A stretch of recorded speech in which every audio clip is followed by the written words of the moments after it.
Hello and welcome to the Psychic Side. I'm your host, John Cappello.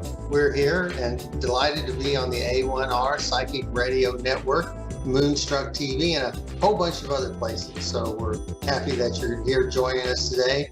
You know, we're still the #1 psychic radio network on Earth. And so we're delighted to bring our program to you from the Texas area. And here lately, I've been having some guests on our program, and I'm delighted today to be able to welcome Jason Carlson to our program. I like to just kind of get into it because we only have about 30 minutes. And so I want to introduce Jason to you.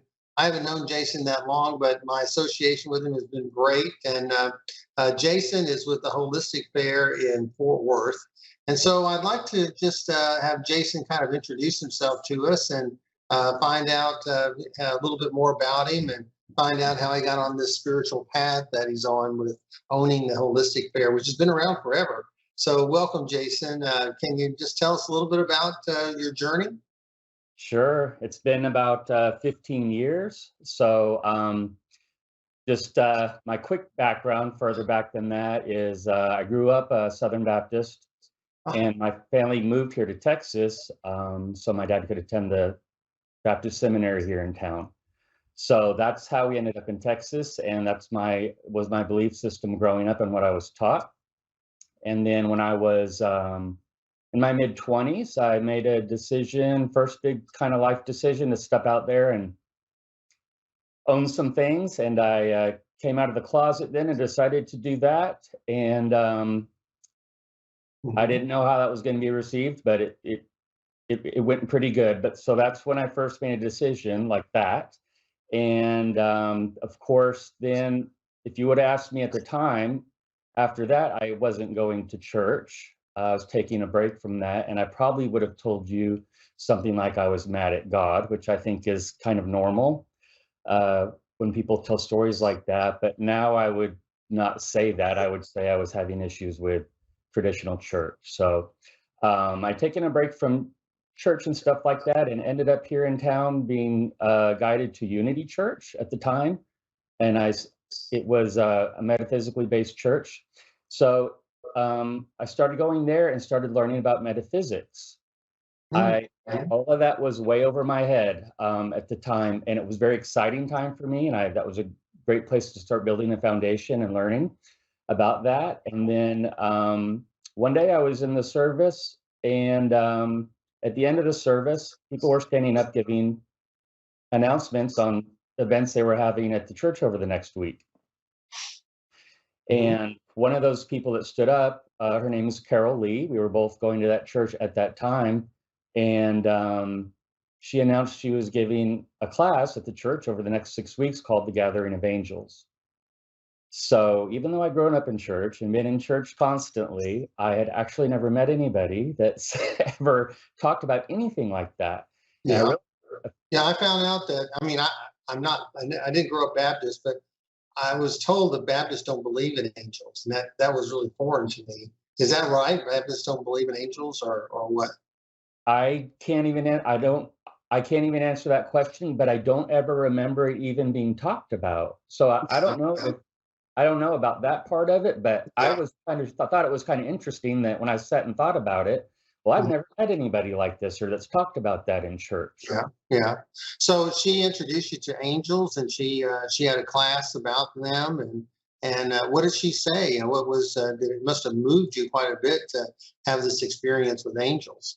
It literally moved me with a story I was just telling that day. I was way up in the balcony. She was way down in the front. I literally felt like I was being moved up my thing, and I made my way all the way down there, and I just said, "Hi, I'm Jason, and I'll be there." I didn't know what I was signing up for, what it was, but I had a feeling, a very strong presence over me that is undeniable. So that's what I experienced in class, because I did go to that first class. It was very overwhelming for me, but in a good way. There was a couple of things going on that I realize now, and after the fact, I was emotionally overwhelmed for a couple reasons. One, just having the realization kind of the things that we just discussed, and feeling the presence and the vibrational frequency of of my own angels coming in was I found out I'm a feeler. I'm a Yeah, feeler. it sounds like it was kind of a cathartic moment, like a change of life moment for you, and so that's pretty special. Do you have any particular angels that you work with? Do you work with archangels like Michael or Raphael, or do you channel any angels? I notice here that you do quantum touch healing, but the angels. What has been your experience with them? Have you worked with them since then, or do they help you with your healing?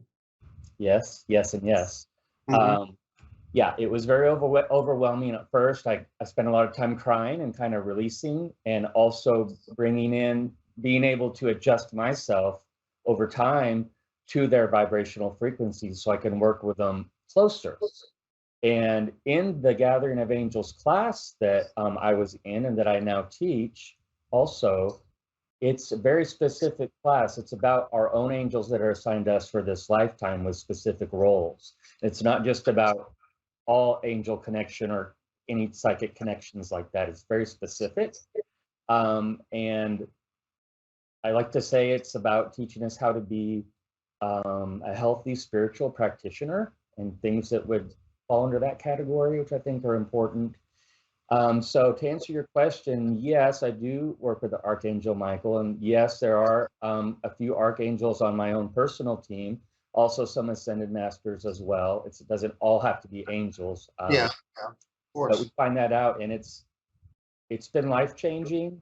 Um, and every year that goes by, and the more work that I do, it just becomes better because I change. I'm constantly changing. Yeah. And we do you work with the angels for healing because Yes. you mentioned quantum touch. I Mhm. also that was the second class I took. I first took the Was that angel. also was that also a Unity, or Yeah, it was right after it, probably right the after same that? month. And I Yeah. didn't know what that was. If you would have asked me, what are you doing this weekend? It's like, oh, I wouldn't even know what to tell you. Or if you would have said, oh, energy, that would have been over my head. Mm.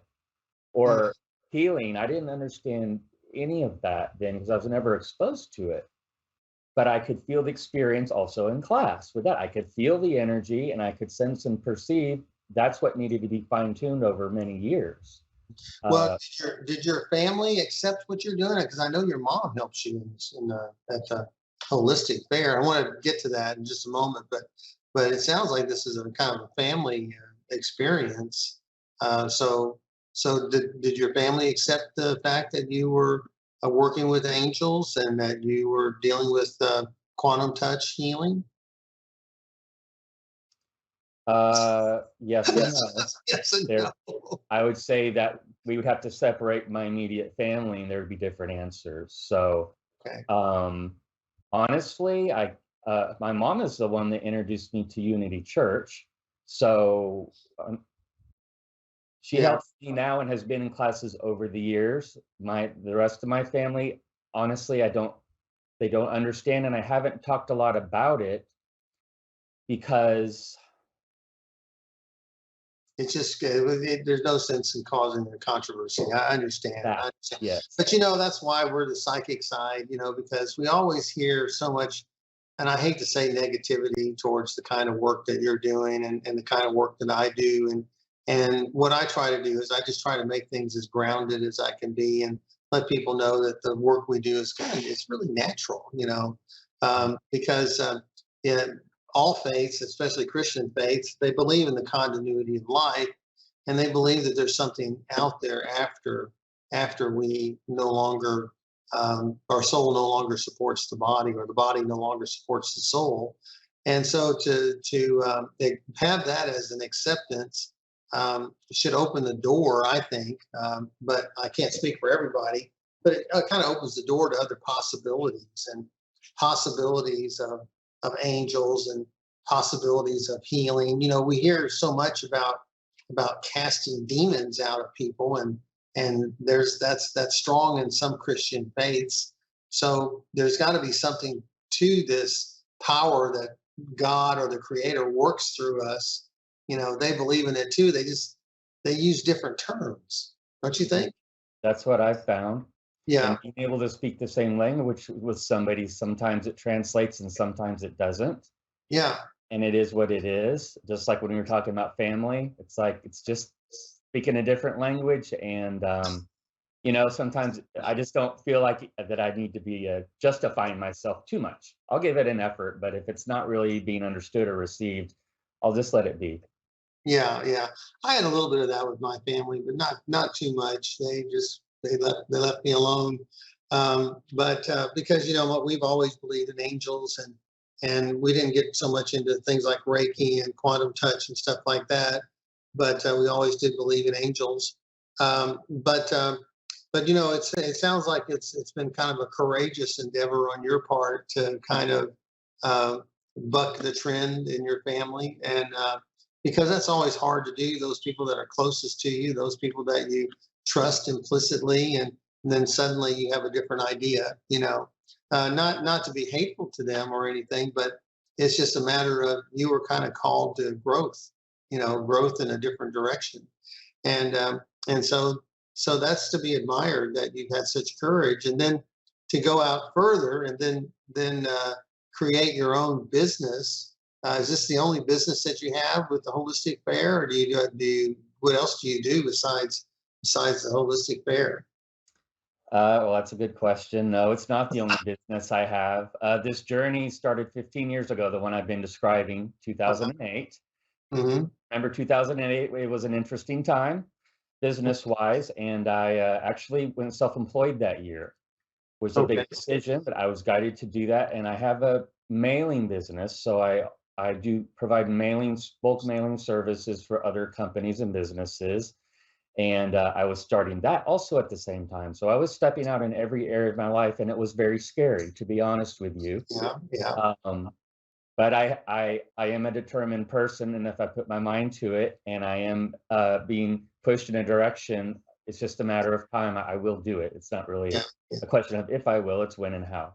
Mhm. Now you are associated with Billy Bob's Texas. Now that's a pretty major institution in a way. Yeah. In Fort Worth, and because it's got all the culture, it's got all the Cowtown stuff, and it's really a source of kind of Texas pride in many ways, and really a measure of respect. And but yet you're associated with them at least to some degree, and they allow you to at least rent space from them, or whatever. But how did that come to be, if you don't mind me asking? No, you should ask because that's a great story. And it wasn't planned. It wasn't planned. I mentioned Carol, who's my mentor and teacher, and then ended up being business partner for many years. Mhm. Um, At the time, we started our holistic fair. It was small. We actually started at that Unity Church that I talked about because there was another one going on. It abruptly stopped for whatever the reasons were, and there was an opportunity there. Mhm. And she turned to me one day and said, Jason, do you want to start a holistic fair? The day we found out the other one was not going to be going on anymore. And I said, sure. We didn't know one thing about what to do or what we were doing, but like I said, I'm always up for a challenge and Challenge, yeah. definitely doing Yeah. what feels right and being guided to do. So we started there and we moved. We ended up here in a little town where I live now, right outside of Fort Worth, and we could hold about 20 participants, vendors and exhibitors there. So I like to start small, and we grew out of there. I think within a year or two, Mhm. and we were growing out of it. So we made our way up into Fort Worth and went to another hotel briefly. Wasn't really quite a fit, and then so we were having a business meeting, me and Carol, one day at her house, and I was pretty frustrated with the situation in our venue we were at that moment, which was a temporary space. But we were asking for guidance and asking where to go. And so we're sitting next to each other, and she turns to me and says, Jason, they're telling us to go to a bar. And I said, okay. It felt outside of the box to me and a little interesting. So that process happened two times. We got the message the first time, and that's a lot to take in. It's like, what Yeah. does that really mean? So we didn't act on it that day, but we got the message. Had a few more fairs at that temporary venue. Stuff happened again, and I was frustrated again, and kind of Yeah. had forgot about the other one. We were doing the same meeting again at her house, and we got the same message. And we looked at each other, and it's like, let's go. So we didn't call ahead. We had no prior contact with Billy Bob's, but that's where we were being told to go. We literally got in the car, drove over there, got out, went into the sales office, and asked for a meeting to discuss the possibility of us being there. So they had never had an event like ours before. They were Yeah. doing catering, wedding reception, stuff like that. And I remember one of the first questions they asked is, okay, how many do you need for the catering and the buffet? And I was just like, no, No, that's not what no, we do. no. Yeah, let me try and explain this. So we ended up coming together, and I'm giving them a lot of credit, kind of how you mentioned it. They stepped out. They did not know what we were doing, but they were willing to partner with us and let us rent. They have a separate event venue right there, Yeah. 10,000 square feet, and it really wasn't being used. Like I said, Yeah.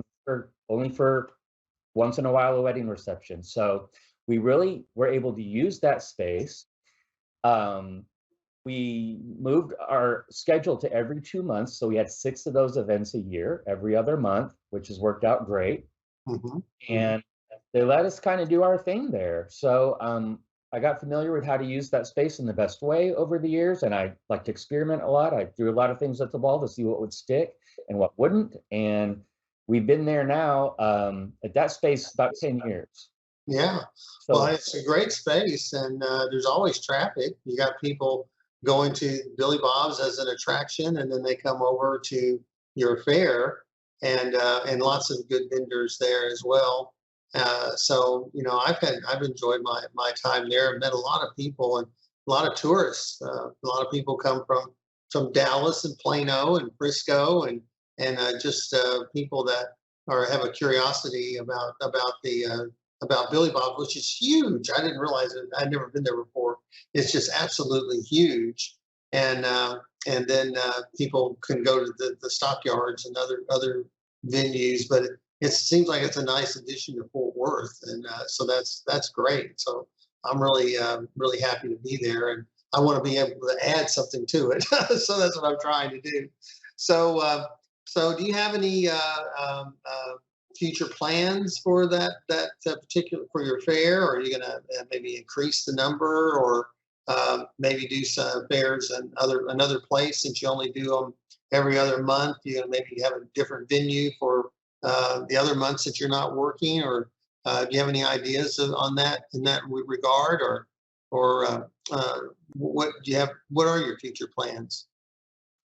well, my future plans are to be open and receptive to being guided clearly, which is how we ended up there. It was not our personal idea, and we thought it was a little, like I said, outside of the box, or you could use a lot Yeah. of synonyms, but we've been sent there for a reason, us and all of us that have participated over the years and currently, and those that will in the future, to bring a different energy and um, ways of thinking to that old historic area of the cowboy way and all those things that that area honors, but also it's progressing as well down there. So it's interesting of how to strike a balance with that and be received well enough to be able to do it and still be, I consider myself probably a bit progressive on a lot of things. Yeah. So it's interesting, but as far as future plans, yeah, I'm sure a lot of those things that you just mentioned will happen. Are they my plans right now? No, not at all. Could they be tomorrow? Absolutely. Yeah. And y'all will be the first to know when it happens. But I really am a believer in quality over quantity, and all the things that I do in my business Mhm. sense, the way I live my personal life. So I wouldn't step out on something until it was the right divine timing, is what's Yeah. Yeah. important to Yeah. me. So the answer is probably yes. Could I tell you what the plans are now? No, not at all. but things are happening and changing and are very exciting around us. And Well, I was going to ask you, now you do your quantum healing. Do you have a separate space for that? Or because I haven't seen you do that at the fair, but do you have a separate space for that? And can you tell us a little bit about how that works? Because we have a few more minutes. So I'd like to know a little bit more about that if you can explain it to us. Sure. Quantum touch is an energy healing modality that is operates just fine standalone, or it can be partnered and married with anything anybody is already doing, like Reiki or massage or any other thing. It can enhance that. So I love it, and I teach it, and I do practice at the fair. I've got to. You can't see me. We're on opposite sides. I've never seen you.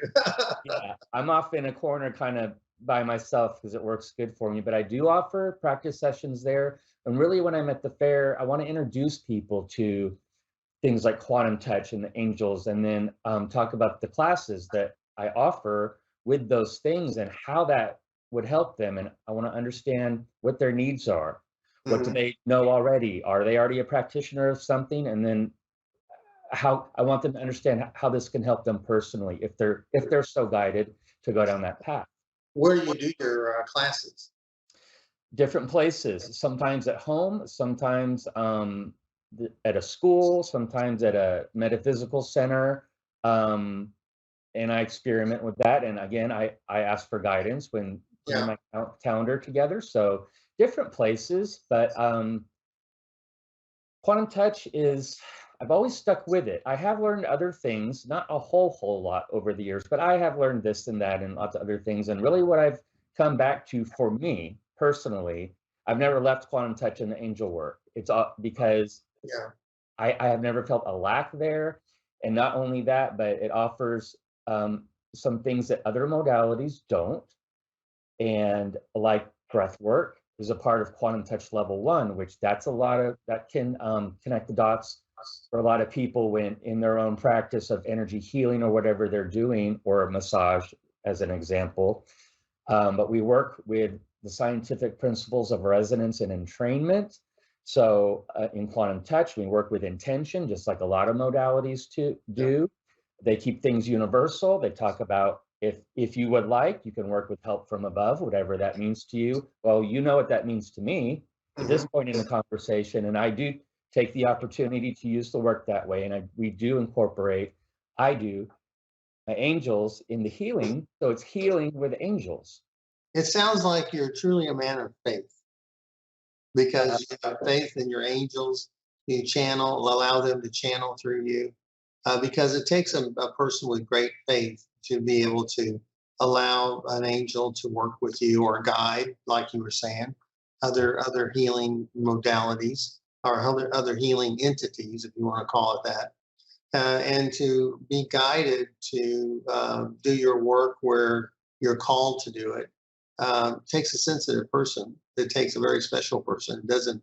It's not something that most people would do. And I have to say, I got into this work kicking and screaming. I was being told to do it, but I didn't want to do it. And then finally, all right, I'll do it. And 30 years later, I still am doing it. So that's my story. But no, Jason, you want to run a quality operation, and it's well done. There's no drama there, which is great, because I've been to fairs where there's drama, and I won't go back. And so that's a good thing from a vendor's standpoint, that you're going to go to a place where you feel welcome and you're not encroached on, or not felt like there's pressure on you. So just do your, and I don't want to do that to you. So we've had that conversation. But no, it's been a pleasure, and I know this weekend you're going to be having your fair on Sunday. I'm going to be there myself, and I'll be doing a spirit gallery there, which I'm looking forward to doing. And your place is not unlike others. They don't sign up early; they sign up at the moment that they get there. and let's see what this is, or let's do. I've never done that before. Let's try that. Let's see if this guy can really do what he says he can do. So it's exciting. And so now you have this one in October. No, what is today? This is September. You got another one in November, and that'll be your last one for the year. Is that right? Then you start all over again in January. So that's good. So we only have a few minutes left. Is there anything you'd like to close with today to tell our audience? Can you tell us the date, time, and the cost to go into the fair? What would you like to end with today? Or do you have a website that you can go tell us about? And also, do you have any books or anything that you can point us to that you've done? Yes, and yes. A Sunday, the public hours of the fair are 12 p.m. to 6 p.m. It's a one-day event, so 12 to 6, $5 admission. There is paid parking around. And you mentioned you're doing your spirit gallery, which is a presentation, a mediumship presentation. We're having free talks during the day. The website is theholisticfair.com. So theholisticfair.com. That is a part of my own website, which is jasoncarlsonascension.com. If you go to either one, it's going to lead you to the other. Okay. I always have Quantum Touch books there at the fair that I will sell that are a good introduction for people to read if they're interested. Mm-hmm. Well, very good. Well, thank you once again. We'd like to have you come back to the program sometime, but I want to thank all our listeners for listening or watching our program today. Be sure to support our sponsor, Miracles of Joy, there in Louisville, Texas. They have a promo code. I think you can see it on the screen. It's a PS0223. Go online and buy a bunch of stuff from them because we appreciate their sponsorship. We want to keep them, so that's good. Invite also you, Jason, if you ever decide you want to sponsor us, let us know. But one other thing, I'd like for you to like my Facebook page and let you know next week we're going to have another guest. We're going to have Ken Cherry on our program. I don't know, Jason, if you know him, but he was with MUFON for many years, and he now has Epic Voyagers, and he's starting his own conference, kind of a UFO, ancient civilizations conference at the end of September. So that should be very, very exciting. So thanks a lot. Take care, and we'll see you next week from the psychic side. Bye-bye.